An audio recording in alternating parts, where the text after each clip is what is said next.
الحمد لله نحمده ونستعينه ونستغفره ونؤمن به ونتوكل عليه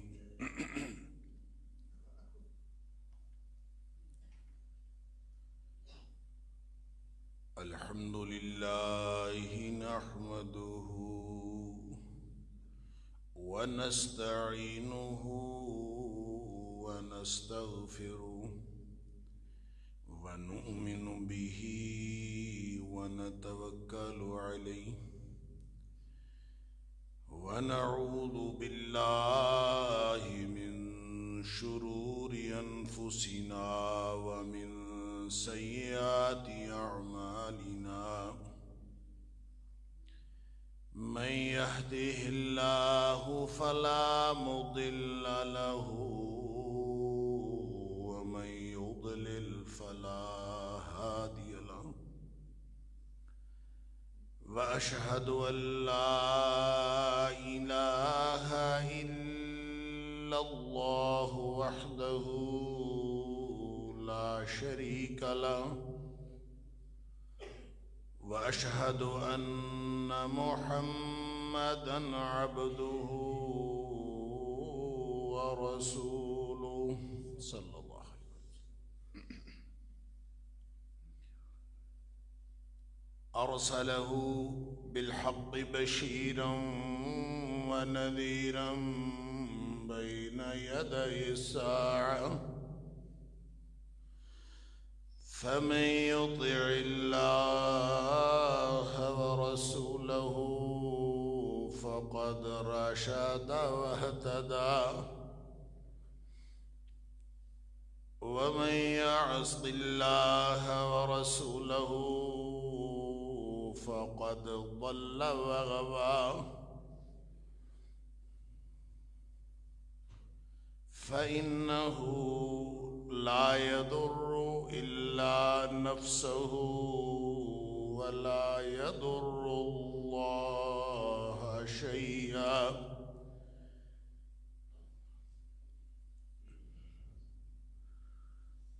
نسأل الله ربنا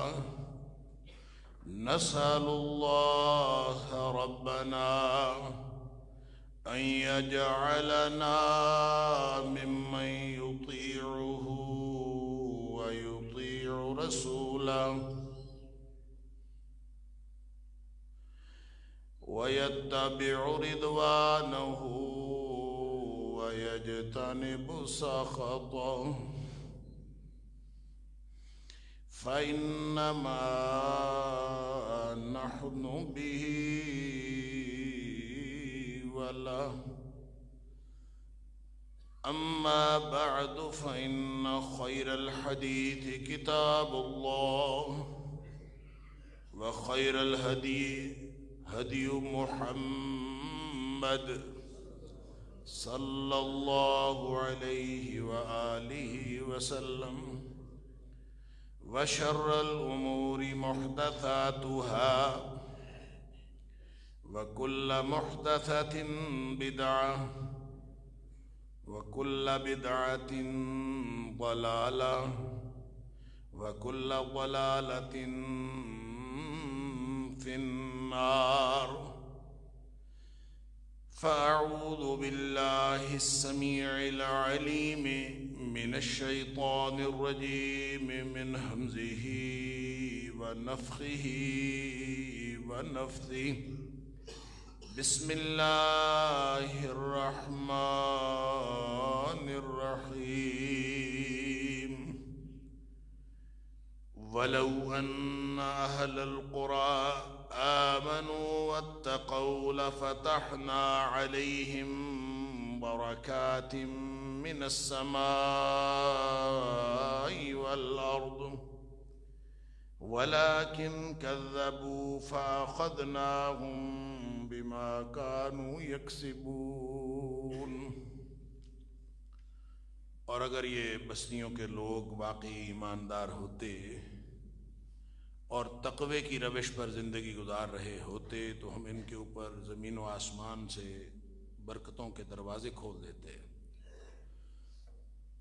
ولیکن کذبوا، لیکن انہوں نے تو جھٹلا دیا، خود تکذیب کی. فاخذناہم بما کانوا یکسبون، تو ہم نے ان کے کرتوتوں کے سبب ان کو پکڑ لیا. صدق اللہ العظیم. اللہ کریم نے جس ابتلا میں ہم سب کو مبتلا فرمایا ہے، اور جو امتحان انفرادی اور اجتماعی طور پر ہم سب کا جاری ہے، اس میں ہم اللہ کی پکڑ میں ہیں یا اللہ کی طرف سے کسی انعام کا استحقاق رکھتے ہیں، اور اس انعام کی وجہ سے ہم خوشحالی کی زندگی گزار رہے ہیں، یا خوشحالی کے باوجود پکڑ میں ہیں، یہ سارے معاملات تو سوائے اللہ کے کوئی نہیں جانتا. لیکن جو نشانیاں اللہ کے رسول صلی اللہ علیہ وسلم نے ہمیں بتائی ہیں، اور جو ہمارے حالات پر اور ہر دور کے حالات پر قرآن نے تبصرہ فرمایا ہے، اس کے مطابق لگتا یوں ہے کہ ہم اللہ کی پکڑ میں ہیں. اور اگر ہم اللہ کی پکڑ میں ہیں تو پھر فوری طور پر ہمیں اس سے نکلنے کے لیے کیا کرنا چاہیے، اس کے لیے سادہ سا فارمولہ قرآن نے دے دیا. چاہے آپ انفرادی طور پر اس مغلوبیت کی زندگی سے نکلنا چاہتے ہیں، یا پھر آپ اجتماعی طور پر مغلوبیت کی زندگی سے نکلنا چاہتے ہیں، تو سادہ سا فارمولہ ہے، وہ ہے ایمان و تقوی. وَلَوْ أَنَّ أَهْلَ الْقُرَىٰ آمَنُوا وَاتَّقَوْا.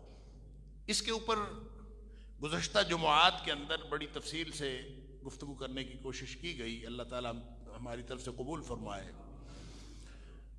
لیکن گزشتہ جمعے اس کا انفرادی سطح پہ جو اہتمام ہے تقوی کا، اور ہم انفرادی سطح پہ اس معاشرے کو کس طرح تقوی والا معاشرہ بنا سکتے ہیں اور اللہ کی رحمتوں کو اور برکتوں کو سمیٹنے کا استحقاق حاصل کر سکتے ہیں، اس کے حوالے سے گفتگو، اور خاص طور پر ایک حدیث کے ریفرنس سے بات چل رہی تھی، وہی حدیث میں آج مکمل کرنے کی کوشش کروں گا. اللہ تعالیٰ مجھے اور آپ کو، ہم سب کو سمجھ بھی عطا فرمائے اور عمل کرنے کی توفیق بھی عطا فرمائے. انفرادی سطح پر تقوی کی زندگی اختیار کرنے سے معاشرہ تقوی والا بن جاتا ہے، کیونکہ ہر فرد ہے ملت کے مقدر کا ستارہ. اور ہم اگر تقوی والی زندگی اختیار کرنا چاہتے ہیں تو پورا قرآن لعلکم تتقون، پوری عبادت یا ایھا الناس اعبدوا ربکم الذی خلقکم والذین من قبلکم لعلکم تتقون، ساری عبادت کا مقصد یہ ہے کہ تم تقوی والے بن. روزے کا مقصد کیا ہے؟ لعلکم تتقون. یا ایھا الذین آمنوا کتب علیکم الصیام کما کتب علی الذین من قبلکم لعلکم تقوی والے بن جاؤ. تو تقوی والا بننا کیسے ہے؟ اس کے لیے میں نے عرض کیا تھا کہ جب ہم علماء کرام سے یہ بات سنتے ہیں کہ تقوی کیا ہوتا ہے اور تقوی کہاں ہوتا ہے، تو اس کے لیے نبی اکرم صلی اللہ علیہ وسلم کی ایک حدیث ہمارے سامنے رکھی جاتی ہے کہ نبی پاک صلی اللہ علیہ وسلم نے اپنے سینہ مبارک کی طرف اشارہ کر کے 3 مرتبہ آپ نے فرمایا التقوی ہا ہنا، التقوی ہا ہنا، التقوی ہا. تقوی دل میں ہوتا.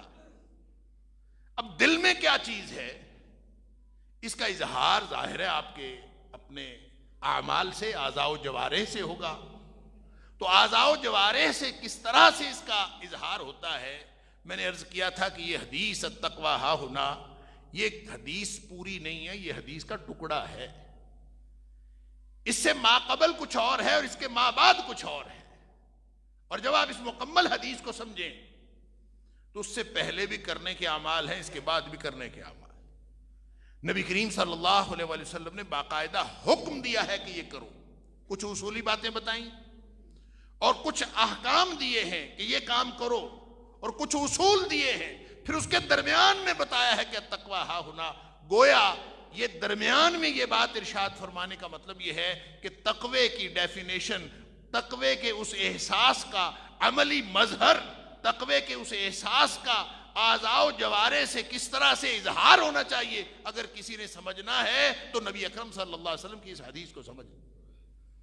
اور وہ حدیث کیا ہے میں نے آپ کے سامنے رکھی تھی، آج پھر رکھتا ہوں، اس کو مکمل بھی کرنے کی کوشش کرتے ہیں انشاءاللہ، کہ نبی کریم صلی اللہ علیہ وسلم نے فرمایا، حضرت ابو ہریرہ رضی اللہ تعالیٰ عنہ راوی ہیں، مسلم شریف کی یہ حدیث ہے، آپ نے فرمایا لا تحاسدوا ولا تناجشوا ولا تباغضوا ولا تدابروا ولا يبيع بعضكم على بيع بعض وكونوا عباد الله اخوانا المسلم اخو المسلم لا يظلمه ولا يخذله ولا يحقره التقوى ها هنا۔ پھر نبی پاک صلی اللہ علیہ وسلم فرمایا، اور ساتھ فرمایا، صحابی کہتا ہے، راوی کہتا ہے وَيُشِيرُ إِلَىٰ صَدْرِهِ 3 مرات، نبی پاک صلی اللہ علیہ وسلم نے اپنے سینہ مبارک کی طرف اشارہ کر کے فرمایا تقوی یہاں ہے، درمیان میں۔ پھر فرمایا بِحَسْبِ امْرٍ مِّنَ الشَّرِّ أَن يَحْقِرَ أَخَاهُ الْمُسْلِمَ، اور پھر آپ نے فرمایا المسلم کل المسلم علی المسلم حرام دمہ ومالہ وعرضہ۔ ترجمہ اس کا یہ ہے لا تحاسدوا، آپس میں حسد نہ کیا کرو، ولا تناجشوا، اس پر میں نے گفتگو کی تھی کہ تناجشوا عام طور پر تو اس کا ترجمہ کیا جاتا ہے کہ قیمت بڑھانے کے لیے بولی نہ دو، خواہ مخواہ ایسی گفتگو نہ کرو جس سے قیمت بڑھے، اصل میں خریدنا کچھ بھی نہیں ہے درمیان میں اس میں۔ بعض نے کہا کہ نہیں یہ بیع کی ایک خاص قسم ہے، وہ نہ کیا کرو، اور اصل بات یہ ہے کہ تناجش یا نجش کا معنی ہوتا ہے پھیلانا، زبان سے پھیلانا، زبان سے کسی چیز کو پھیلانا یہ تناجش ہوتا ہے۔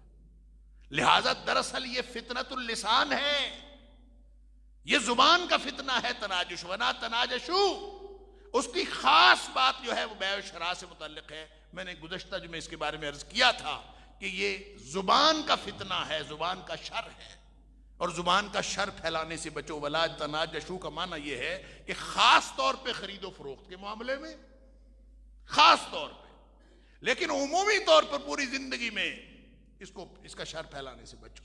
اللہ اکبر۔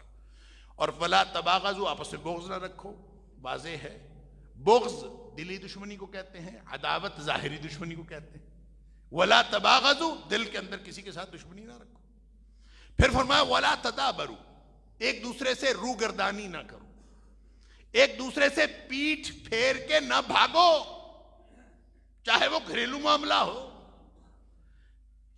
چاہے وہ معاشرے کی کوئی اور بات ہو، چاہے وہ لینے دینے کا معاملہ ہو، معاشرے میں رشتہ داری کی بات ہو، کوئی بھی معاملہ ہو، آپ جب کسی کو کہتے ہیں نا اور اس کو آپ حقارت سے گویا اس سے روگردانی کرتے ہیں کہ میرا اس کے ساتھ کوئی تعلق نہیں، منع فرمایا ولا تدابروا۔ اور پھر فرمایا ولا یبیع بعضکم علی بیع بعض، ایک سودا ہو چکا ہے، کسی کا سودا ہو رہا ہے، سودے پہ سودا نہ کرو۔ یہاں ہمارا معاملہ تو چل ہی یہ رہا ہے، اللہ اکبر، کہ پہلے جو ہے وہ کسی سے ایک سودا کر لیا، پھر دیکھتے رہے کہ کہیں اور سے اگر زیادہ قیمت آ گئی تو پھر یہ سودا ختم کر لے۔ ابھی پچھلے ہی دنوں کوئی میرے ساتھ بھی کوئی بندہ بہت دنوں سے چل رہا تھا، تو بات کر رہا تھا کہ اتنے پیسوں میں ایک پلاٹ کی بات تھی، اتنے پیسوں میں پلاٹ، اتنے پیسوں میں پلاٹ۔ ہم نے کہا بیٹھ کے بات کر لیتے۔ جب بیٹھے کئی دنوں بعد تو پتہ چلا کہ حضرت نے سودا کر رکھا ہے کسی سے، وہ ہمارے ساتھ صرف اس لیے بات کر رہا ہے کہ ذرا اس قیمت آگے چڑھائیں، قیمت تھوڑی سی آگے چڑھے گی تو پھر میں ان کے ساتھ سودا کر لوں گا، تو میں اس کا بیانہ واپس کر دوں گا۔ اور بات ہوئی اس سے، اس نے کلیئر کٹ کہا وہ تھوڑا سا بیانہ آیا ہوا ہے وہ میں واپس کر دوں گا، آپ میرے ساتھ بات تو کریں۔ یہ ہے وہ جو نبی پاک صلی اللہ علیہ وسلم ولا یبیع بعضکم علی بیع بعض، سودا ہو چکا ہے۔ اور یہاں ہم بھی الحمدللہ جو کاروباری طبقہ ہے وہ بڑا، وہ کوئی مسئلہ ہو نا، وہ کہتے ہیں کہ فلاں کا سودا تو جو کہتا کوئی مسئلہ ہی کوئی نہیں، ہم نے 10,000 زیادہ دینا ہے، 10 لاکھ زیادہ دینا ہے، ہم سودا الٹا کے ماریں گے، ہم اس کو گرا لیں گے، ہم اس کو اپنے سودے پہ لے آئیں گے، ہم نے سودا کرنا ہے نا، کوئی بات نہیں، کسی کا سودا ہوا ہے کوئی بات نہیں، ہم اس کو اپنی طرف راغب کر لیں گے۔ ظاہر ہے جس کو آپ قیمت زیادہ دے دیتے وہ راغب ہو جاتا ہے۔ نبی کریم صلی اللہ علیہ وسلم اس سے بھی منع فرما رہے ہیں۔ پھر فرمایا وَكُونُوا عِبَادَ اللَّهِ إِخْوَانًا، اللہ کے بندو بھائی بھائی بن جاؤ۔ اب یہ ساری باتیں کیا ہے ذرا غور کریں، آپس میں حسد نہ کرو۔ کیا مطلب؟ کہ اگر تم معاشرے کے اندر تقوی کی زندگی گزارنا چاہتے ہو، جو تقوی والا ہوگا تو وہ ایک دوسرے کے ساتھ حسد تو نہیں کریں گے۔ تقوی والوں کا ماحول، معاشرہ یہ نہیں ہوتا کہ دوسروں کی چیزیں چھن جائیں۔ تقوی والوں کا معاشرہ یہ ہوتا ہے کہ جو اپنے لیے پسند کرتا ہے وہی دوسرے کے لیے پسند کرتا ہے۔ تقوی والوں کا معاشرہ یہ ہوتا ہے کہ جنگ کے اندر زخمیوں میں 5 نے جان دے دی، لیکن ہر ایک نے کہا پہلے دوسرے کو پانی پلا دے۔ سنا ہے نا مشہور واقعہ کہ 5 زخمی تھے، ایک کو پانی پلانے کے لیے وہ اس کے پاس گیا تو ادھر سے دوسرے زخمی کی آواز آئی تو اس نے کہا نہیں پہلے دوسرے کو پلا دے۔ اس کو پلانے کے لیے بھی پہنچا ہے تو تیسرے زخمی نے آواز دی تو وہ کہتا ہے پہلے اس کو پلا دو۔ وہ بھاگ کے اس کے پاس گیا ہے تو چوتھے زخمی نے آواز دی تو اس کے پاس گیا، کرتے کرتے جب آخری 5ویں زخمی کے پاس پہنچا ہے تو وہ فوت ہو چکا تھا۔ وہ فوت ہو چکا تھا، فوراً واپس پہلے کے پاس پہنچا، وہ بھی فوت ہو چکا تھا، دوسرے کے پاس پہنچا، وہ بھی فوت ہو چکا، تیسرے کے پاس پہنچا، سارے ہی جان دے چکے تھے، پانی کسی نے بھی نہیں پیا، ہر ایک نے کہا دوسرے کو پہلے پلا۔ جب تقوی کا معاشرہ ہوتا ہے تو وہ حسد کا معاشرہ نہیں ہوتا، وہ پیار اور محبت کا معاشرہ ہوتا ہے، وہ خیر خواہی کا معاشرہ ہوتا ہے۔ وہاں ہر شخص کا دل کرتا ہے کہ دوسرا کما لے، دوسرا کھا لے۔ دوسرے کو کھاتے ہوئے انسان خوش ہوتا ہے، دوسرے سے چھینتے ہوئے خوش نہیں ہوتا۔ یہاں ہم چھینتے ہوئے خوش ہوتے ہیں۔ اللہ، کاروبار کرنا حلال ہے، کاروبار کرنا جائز ہے، نبی پاک صلی اللہ علیہ وسلم نے پسند کیا ہے، بلکہ آپ نے فرمایا ہے کہ باقی سارے جتنے بھی ذرائع آمدن ہیں اس میں برکت ایک حصہ ہے جو بے ہے، بے و شراء، خرید و فروخت، سادہ سیل اینڈ پرچیز۔ نبی پاک صلی اللہ علیہ وسلم نے فرمایا 9 حصے برکت اللہ نے اس میں رکھی، لیکن یہ 9 حصے برکت اس وقت ہوتی ہے جب آپ خیر خواہی کی بنیادوں پر کر رہے ہوتے ہیں۔ جب گاہک کی خیر خواہی دکاندار کے پیش نظر ہو، پھر وہ جھوٹ نہیں بولتا، پھر وہ غلط قسم نہیں اٹھاتا، کیونکہ اس کو خیر خواہی ہے کہ یہ اگر مال غلط ہے تو بیچتا ہی نہیں۔ اور اسی طرح جو خریدنے والا ہے اس کو دکاندار کی خیر خواہی ہو، وہ یہ نہ کہے کہ بھئی اپنا منافع بھی چھوڑ دو۔ کیوں منافع چھوڑ دو؟ وہ بیٹھا ہے بیچارہ کاروبار کرنے کے لیے۔ اور میں آپ کو پہلے بھی کئی دفعہ کہہ چکا ہوں، دور نبوی کا جو کاروبار تھا وہ اس لیے نہیں ہوتا تھا کہ بینک بیلنس بنائے جائے، وہ کاروبار اس لیے ہوتا تھا تاکہ روزمرہ کی ضروریات پوری کی جائیں۔ اور جس وقت ایک شخص کی ضروریات پوری ہو جاتی تھیں، وہی دکان، وہی اڈا، وہی بھڑی وہ چھوڑ دیتا تھا، دوسرا بندہ آ کے اسی جگہ پہ کاروبار شروع کر دیتا تھا۔ وہ کہتا تھا آج کا میرا کاروبار پورا ہو گیا، وہ اٹھ کے چلا جاتا تھا وہاں سے، اسی دکان میں آ کے دوسرا شخص اپنا سودا رکھتا تھا، پھر وہ بیچنا شروع کر دیتا تھا۔ وہ کاروبار، اس کی نوعیت یہ ہوا کرتی تھی، وہ ایسے نہیں ہے کہ آپ کاروبار کریں اور آپ صرف اس لیے کر رہے ہیں کہ بس بڑھ رہا ہے۔ اگر آپ دیکھ لیں، آج کل یہ سردیوں کا موسم ہے، جا کے دیکھیں مچھلی کی شہر میں کتنی دکانیں ہیں۔ ایک مچھلی کی دکان وہ ہے جہاں کئی ٹرک دن میں لگ رہے ہیں، اور ایک مچھلی کی وہ دکان ہے کہ وہ بیچارہ 1-2 من لا کے رکھتا ہے اور وہ بھی نہیں لگتی ہے نا۔ تو یہ خیر خواہی کا کاروبار ہے، یہ ایک دوسرے کی خیر خواہی ہے نہیں۔ ایک بندہ کروڑوں کما رہا ہے اور دوسرا بیچارہ ہزاروں بھی نہیں کما سکتا، سینکڑوں بھی نہیں کما سکتا۔ وہ مچھلی جو لا کے رکھتا ہے اس کو یہ پریشانی ہوتی ہے پتہ نہیں میری مچھلی بکے گی کہ نہیں، یہ خراب ہو جائے گی، اور دوسرے کا ایک ٹرک ختم ہو جاتا ہے تو وہ فوراً فون کرتا جلدی بھیجو، جلدی بھیجو۔ وہ موقع نہیں دیتا کہ دوسرے کے پاس بھی کوئی گاہک چلا جائے۔ یہ نبوی دور کا کاروبار نہیں ہے، یہ تقوی والا معاشرہ نہیں ہے۔ اسی لیے تو نبی کریم صلی اللہ علیہ وسلم نے یہ کاروباری لوگوں کے لیے خوفناک بات فرمائی تھی جو کئی دفعہ آپ میرے سے سن چکے ہیں۔ اللہ اکبر۔ آپ نے فرمایا تھا، ترمذی شریف کی حدیث ہے اور صحیح حدیث، عبد الرحمن بن شبل وہ راوی ہیں اس کے رضی اللہ تعالیٰ، کہتے ہیں کہ نبی پاک صلی اللہ علیہ وسلم نے فرمایا ان التجار هم الفجار، یہ جو کاروباری ہے نا یہ سارے اصل فاسق و فاجر یہ ہیں، اور فجار کہتے ہیں جو بہت بڑا گناہگار ہو، سب سے بڑا گناہگار فجار ہوتا ہے۔ اور قرآن نے کہا ہے کہ ان الفجار لفی جہیم، فجار سارے جہنمی ہیں، ان الفجار لفی جحیم، فجار سارے جہنمی ہیں. اور نبی پاک صلی اللہ علیہ وسلم فرما رہے ہیں ان التجار هم الفجار، یہ جو کاروباری ہیں یہ سارے جہنمی. اندازہ کریں جلال نبوت کو، ذرا اس کا تصور کریں کہ زبان نبوت سے، نبی پاک صلی اللہ علیہ وسلم کی زبان اقدس سے ایک بات نکل رہی ہے، اتنی خوفناک بات. ان التجار هم الفجار، سارے کاروباری جہنمی. اللہ اکبر.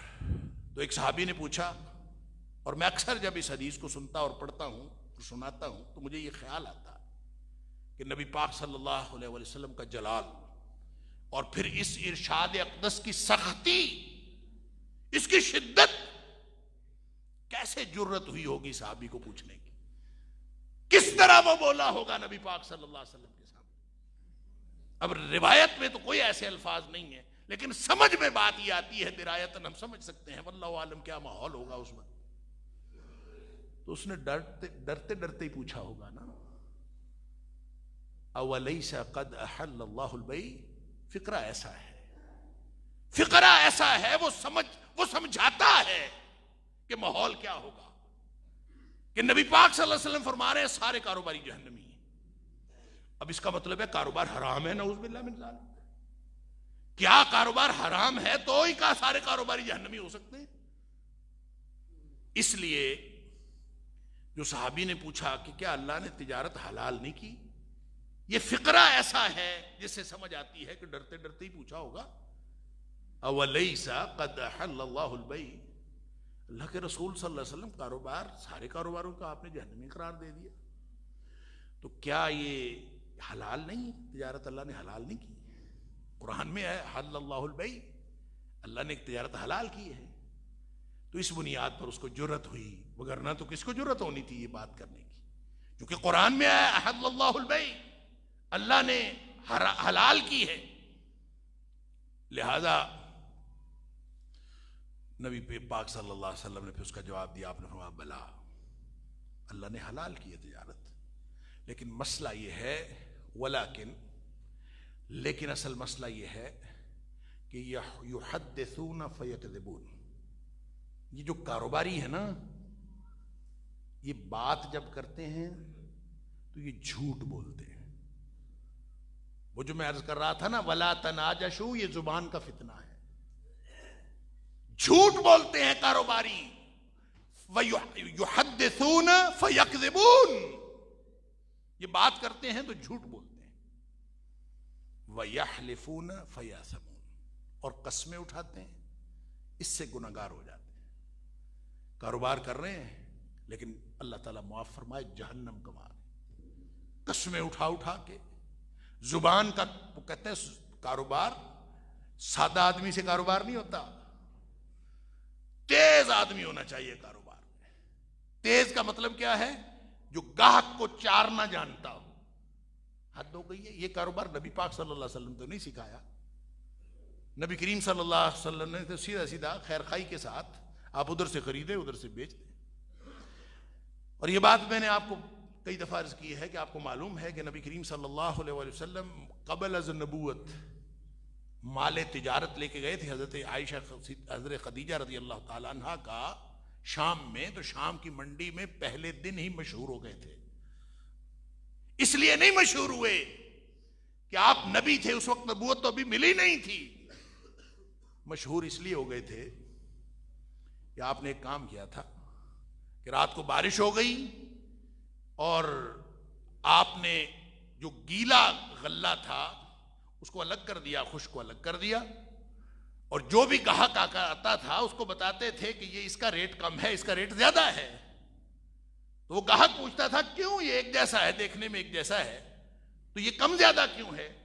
تو آپ بتاتے تھے کہ یہ چونکہ گیلا ہے اس لیے اس کا ریٹ کم ہے، یہ خشک ہے اس لیے اس کا ریٹ زیادہ ہے. یہ چونکہ اس منڈی کا رواج ہی نہیں تھا کہ کوئی گاہک کی اتنی خیر خواہی کرے کہ اس کو پہلے بتائے کہ یہ تو لے گا تو تیرا نقصان ہے اس میں، اس لیے میں نے اس کی قیمت کم رکھی ہے. یہ چونکہ وہاں اس منڈی کا رواج نہیں تھا، لہٰذا ہر شخص حیران ہو گیا یہ کون سا تاجر آیا ہے.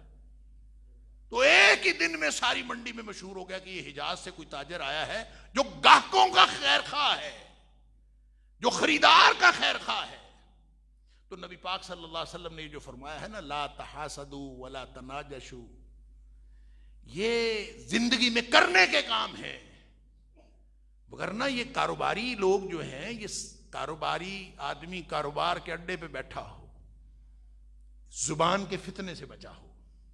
یہ جو زبان کا فتنہ ہے نا، کئی قسم کے فتنے، وہ کیسے گاہک کو پھنسانا یہ ان کو پتا ہے، یہ ہر دکاندار کو پتا ہے. اللہ اکبر. اگر وہ زبان کے فتنے سے بچا ہوا ہے نا، اگر بچا ہوا ہے، اللہ کرے کہ ہم بچ جائیں. جو تقوی والا معاشرہ ہوتا ہے وہاں بچا ہوا ہوتا ہے. نبی پاک صلی اللہ علیہ وسلم فرمایا لا تحاسدوا، حسد والا ماحول نہ بناؤ، ماحول ایک دوسرے کی خیرخواہی والا بناؤ. پھر آپ فرماتے ہیں کہ زبان کے فتنے سے ایک دوسرے کی ٹانگیں کھینچنے کی کوشش نہ کرو. یہ بہترین ترجمہ ہو سکتا ہے ولا تناجشوا. آپ چاہے کاروبار میں اس کو خصوصی طور پر کہتے ہیں، پوری زندگی میں صرف یہ کہ آپ دوسرے کے بارے میں ایک بات کرتے ہیں اور بات کر کے اس کی ٹانگیں کھینچنے کی کوشش کرتے ہیں. ابھی کل ہی مجھے ایک جگہ 2 ایپلیکنٹ تھے، تو ایک کی ہم سفارش کر رہے تھے تو دوسرے کی سفارش کوئی اور کر رہا تھا. مجھے کسی کا فون آیا، وہ مجھ سے پوچھتا ہے کہ وہ جو دوسرا ہے اس کا ذرا مجھے بایو ڈاٹا بتاؤ، اس کا بتاؤ پورا، اس کا پورا نام کیا ہے بتاؤ، جلدی جلدی بتاؤ اس کا پورا نام کیا ہے، اس کے کیا ہے قواعد کیا ہے. میں نے کہا کیا مطلب، مجھے بتاؤ ذرا، میں اس کا کوئی بندوبست کروں. میں نے کہا یار اس کے ساتھ ہمیں لینا دینا کیا ہے، اس کے ساتھ ہمارا کیا تعلق ہے. آپ اپنے بندے کی سفارش کر سکتے ہیں، کریں. اس کو آپ اہل سمجھتے ہیں، آپ اس کی اہلیت کا ثبوت دیں. دوسرا بندہ نااہل ہے یا کیسا ہے یا کیسا نہیں ہے، اس کی ٹانگیں کھینچنی ضروری ہے، ہمارے معاشرے میں ضروری ہے. پھر بھی ہم کہتے ہیں یہ تقوی والا معاشرہ ہے، پھر بھی ہم سمجھتے ہیں یہاں اللہ کی رحمتیں اور برکتیں ہونی چاہیے، پھر بھی ہم انتظار کرتے ہیں کہ اللہ کی رحمت کب آئے گی. یہاں اللہ کی رحمت نہیں، ہم اللہ کی پکڑ میں ہیں، اللہ کے عذاب کا انتظار کریں. اللہ کی رحمت وہاں آتی ہے جہاں ایمان اور تقوی ترجیح ہوتی ہے، اور تقوی اگر ترجیح ہوتی ہے تو نبی پاک صلی اللہ علیہ وسلم فرماتے ہیں ہوتا یہاں ہے، ظاہر پورے معاشرے میں ہوتا ہے. لا تحاسدوا، حسد نہ کیا کرو. جس کے دل میں تقوی ہوتا ہے وہ کبھی حسد نہیں کرتا. لا تناجشوا، جس کے دل میں تقوی ہوتا ہے وہ کبھی زبان کی، وہ کہتا ہے زبان کا کھٹیا کھاتے ہیں سب، تو کبھی وہ زبان کے شر کو معاشرے میں پھیلانے نہیں دیتا، وہ زبان کو روکتا ہے. اسی لیے نبی پاک صلی اللہ علیہ وسلم نے زبان کے بارے میں خصوصی حفاظت کا حکم دیا. یہ بڑا مسئلہ ہے، زبان چل جاتی ہے جتنے مرضی آپ نیک ہوں. اللہ اکبر. معاذ بن جبل رضی اللہ تعالیٰ عنہ والی حدیث تو آپ کو یاد ہوگی کہ انہوں نے نبی کریم صلی اللہ علیہ وسلم سے پوچھا تھا اللہ کے رسول صلی اللہ علیہ وسلم جنت میں جانے کا طریقہ بتائیں، کیسے میں جنت میں کیسے بچ سکتا ہوں عذاب سے، جہنم سے، کیسے جنت میں جا سکتا ہوں. آپ نے فرمایا کہ بہت بڑا سوال کیا تو یہی تو پورا دین ہے. پھر آپ نے دین کے بنیادی ارکان بتائے، آپ نے ایمان کے بنیادی اجزاء بتائے، اسلام کے بنیادی ارکان بتائے، آپ نے جہاد بتایا، تبلیغ بتائی، پورا کا پورا انفرادی اور اجتماعی دین بتانے کے بعد پھر آپ نے فرمایا یا معاذ الا اخبرک علی ملاک ذلک کلہ، اس سارے کے سارے دین کا جو بندوبست ہے، جو اس کا انتظام ہے، جو اس کا کنٹرول ہے، کیا میں وہ نہ بتاؤں تمہیں؟ ان کا اللہ کے رسول بتائیں اس کا سارا کنٹرول کیسے ہوتا ہے، سارا انتظام کیسے ہوتا ہے. ملاک ذلک کلہ، بے ملاک ذلک کلہ. فرمایا آپ نبی پاک صلی اللہ علیہ وسلم نے زبان مبارک باہر نکال لی، آپ نے اس کو پکڑا، آپ نے فرمایا کف علیک ھذا، سارے دین کا انتظام یہ ہے کہ اپنی اس زبان کو قابو میں رکھنا. سارا گڑبڑ یہ کرتی ہے، پورا دین بگاڑ کے رکھ دیتی۔ کف علیک ھذا، اللہ اکبر۔ حضرت معاذ رضی اللہ عنہ حیران رہ گئے، اللہ کے رسول صلی اللہ علیہ وسلم کیا زبان سے جو کچھ ہم بولتے ہیں ہم پکڑے جائیں گے؟ ہم سے سوال ہوگا اس کے بارے میں؟ فرمایا ہاں معاذ تمہیں پتہ ہی ثاقلت کا امک یا معاذ، معاذ تیری ماں تجھے روئے، تجھے گم پائے۔ اللہ اکبر، یہ محاورہ ہے عربی زبان کا، تجھے اتنی بات کا نہیں پتا کہ اصل تو زبان کا ہی معاملہ ہے۔ اللہ اکبر، حل یکب الناس علی مناخرہم، یعنی کتنے لوگ ہیں جن کو جہنم میں اوندھا کر کے کوئی چیز پھینکے گی، الا حصائد السنتہم، سوائے ان کی زبانوں کی کانٹوں کے، اور کوئی چیز ان کو اوندھا کر کے جہنم میں نہیں پھینکے گی۔ تو جہنم میں اوندھا کر کے پھینکنے والی چیز زبان ہے، لہذا لا تحاسدوا ولا تناجشوا، زبان کے شر سے بھی بچو، ایک دوسرے کی بدخائی سے بچو۔ اگر یہ بچ جاؤ گے یہ تقوی والی زندگی ہے۔ اور پھر ولا تدابروا، ایک دوسرے سے روگردانی، لوگ سوچتے ہیں، دیکھتے ہیں، تولتے ہیں کہ اس کا ہمیں فائدہ کیا ہے، چاہے رشتہ دار ہو چاہے دوست ہو، پہلے سوچتے ہیں کہ اس کا مجھے فائدہ کیا ہے۔ جس کا فائدہ ہے اس کے ساتھ تعلقات رکھتے ہیں، جس کا فائدہ نہیں ہے اس کے ساتھ تعلق کرتے ہیں، دور سے ہی دیکھ لیتے ہیں اس کے ساتھ ہم نے سلام دعا لینی ہے کہ نہیں لینی۔ ہر شخص کا اندازہ کرتے ہیں، وہ معاشرے میں کہتے ہیں، انگریزی میں ایک بات ہے نیو سینس ویلیو، پہلے چیک کرتے ہیں نیو سینس ویلیو کیا ہے، یہ بندہ کبھی معاشرے میں مجھے میرے کام آ سکتا ہے؟ اگر آ سکتا ہے تو پھر تو میرا رشتہ دار ہے، پھر تو اس کے ساتھ بڑا تعلق رکھنا چاہیے۔ میں نے آپ کو لطیفہ ایک دفعہ سنایا تھا کہ ایک دفعہ کسی ایک ایسے کلب میں، یا مختلف کلب بنے ہوتے ہیں نا پاکستان میں بھی، تو ایک ایسا کلب جو بظاہر دینی تعلق نہیں رکھتا، ان کا دینداری کے ساتھ کوئی تعلق نہیں، تو رمضان تھا یا پتہ نہیں کیا تھا، تو انہوں نے کوئی درس رکھ لیا میرا پتہ نہیں کس حوالے سے، تو مجھے انہوں نے بلایا کہ درس پہ آ جانا، میں نے کہا ٹھیک ہے میں آ جاؤں گا۔ فون آیا جی، ساتھ اپنے سی وی کی کاپی لیتے آئے، میں نے کہا جی ٹھیک، تعارف انہوں نے کروانا ہوتا ہے کہ بندہ کون ہے، تو میں اپنے سی وی کی کاپی لے گیا فائل میں لگا کے، تو وہاں میں گیا تو ظاہر ہے وہ سارے اور طرح کے لوگ تھے، میرے ساتھ کسی نے سلام دعا بھی نہیں لی۔ میں جا کے ایک خالی کرسی پڑی تھی، جا کر آرام سے بیٹھ، ساتھ خالی کرسی پڑی تھی، اس پہ میں نے اپنی فائل رکھ دی۔ تو ایک آدمی آیا اور وہ جو پرے بیٹھا ہوا تھا، اس نے ایسی فائل پڑی ہوئی دیکھ کے اس نے فائل اٹھائی اور فائل اٹھا کے دیکھنی شروع کر دی۔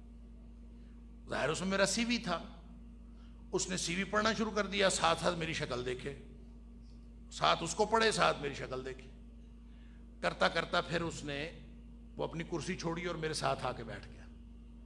آ کے مجھے کہتا ہے تسی تو بڑے پڑھے لکھے آدمی ہو۔ میں کہا ہاں شکلوں تو میں ان پڑھ ہی لگتا، یعنی اس نے دیکھا مولوی ہے، اس کا کیا تعلق، مولوی سے بھی کبھی کوئی سلام دعا لیتا ہے، نیو سینس ویلیو پہلے چیک کرتے۔ لیکن جب اس نے دیکھا کہ نہیں، اس کا سی وی یہ بتاتا ہے کہ کبھی اس سے کام بھی پڑ سکتا ہے، اس کی معاشرے میں کوئی حیثیت ہے، تو پھر اس کو خیال ہوا کہ میں اس کرسی سے اٹھوں اور اس کے برابر والی کرسی پہ آ کے، یہ ہمارا معاشرے کا عمومی رویہ ہے۔ تو تدابرو جو نبی پاک صلی اللہ علیہ وسلم نے فرمایا ولا تدابرو، ایک دوسرے سے روگردانی نہ کرو، خام خواہ اپنے رشتہ داروں کو، پنجابی میں کہتے ہیں کانڈ کرنا، رشتہ داروں کو دوستوں کو خام خواہ کانڈ نہ کیا کرو، یہ بہت بڑا گناہ ہے، یہ تقوی کی زندگی کے خلاف ہے۔ لہذا جب پورا معاشرہ اس کی اٹھان یہ ہوتی ہے تو آپ اندازہ کر لیجئے پھر کیا ہوتا ہے۔ اور پھر نبی پاک صلی اللہ علیہ وسلم نے جو اگلی بات فرمائی وَكُونُوا عِبَادَ اللَّهِ إِخْوَانًا وَلَا يَبِعْ بَعْضُكُمْ عَلَىٰ بَيْعِ بَعْضٍ، سودے کے اوپر سودا نہ کرو۔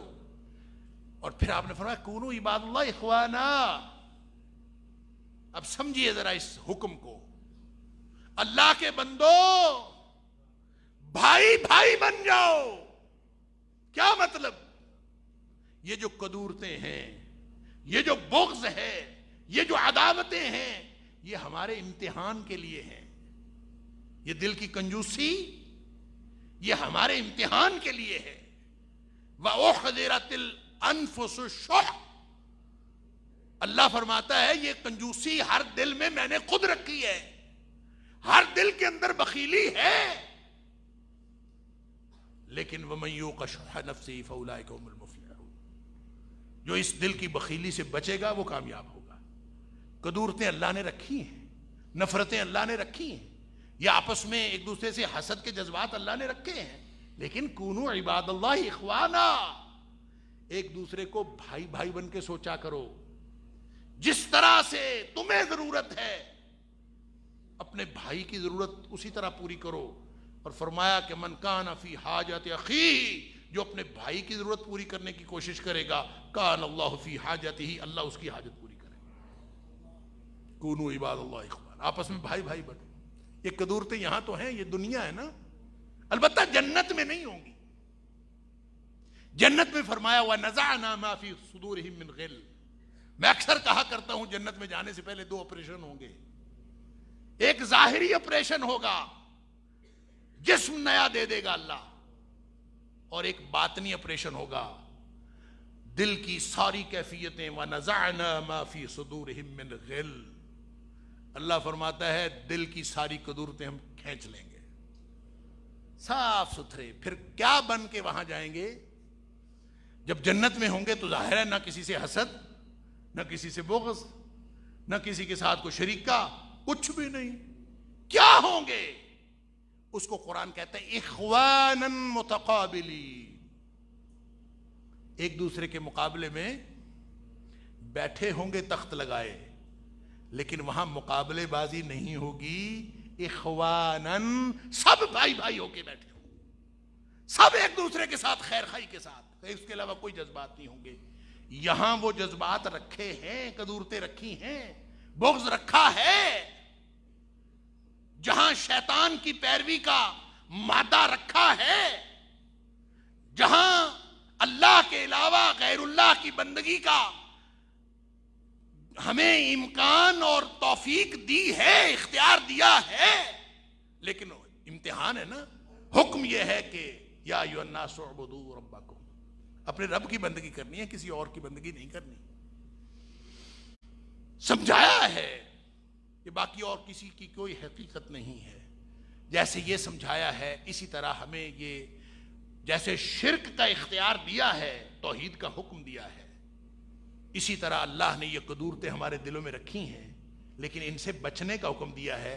یہ فرمایا ہے وَكُونُوا عِبَادَ اللَّهِ اِخْوَانًا، اللہ کے بندو معاملہ ہو تو بھائی بھائی بن کے سوچنا. مجھے تو واللہ عالم، اللہ تعالیٰ معاف فرمائے، جب یہ طلاق کا معاملہ آتا ہے نا، طلاق کا میں نے پچھلی دفعہ بھی کہا تھا بڑا امتحان ہے. بہن بیٹی کا کسی کا طلاق کا معاملہ ہو، اور لوگ پتہ کیا کرتے ہیں، لوگ اب مسئلہ بچی کا نہیں ہوتا، مسئلہ اس مال کا ہوتا ہے جو دینا یا لینا ہے. لہذا ساری گفتگو اسی مال کی وجہ سے ہو رہی ہے، اسی کے گرد گھوم رہی ہوتی ہے. بچی کی زندگی کو کوئی نہیں دیکھ رہا ہوتا، سب اس بات کو دیکھ رہے ہوتے ہیں. وہ کہتے ہیں ہم نے خلا نہیں لینا، وہ کہتے ہیں ہم نے طلاق نہیں دینی. طلاق والوں نے طلاق اس لیے نہیں دینی کہ مہر چھوڑنا پڑتا ہے، خلا والوں نے خلا اس لیے نہیں لینا کہ مہر واپس کرنا پڑتا ہے. لہذا وہ کہتے ہیں تنسیخ نکاح کا دعویٰ دائر کر دیتے ہیں. اب جا کے دیکھ لیں عدالتوں کے اندر یہی کچھ ہے. کیا خیر خائی کا معاشرہ ہے، یعنی کیا للہیت کا معاشرہ ہے، کیا ایمان اور تقوی والا معاشرہ ہے. اللہ اکبر.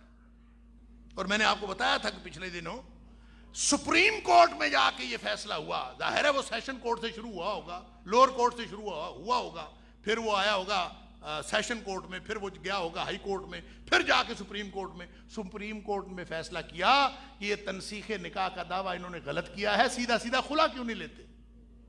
سپریم کورٹ کو کہنا پڑا. کیسا نیک لوگوں کا معاشرہ ہے. انا للہ و انا الیہ کونوا عباد اللہ اخوانا. پھر فرمایا جب اخوان ہو جاتے ہیں تو پتہ کیا ہوتا ہے، المسلم اخو المسلم، ہر مسلمان دوسرے مسلمان کا ہوتا ہی بھائی ہے.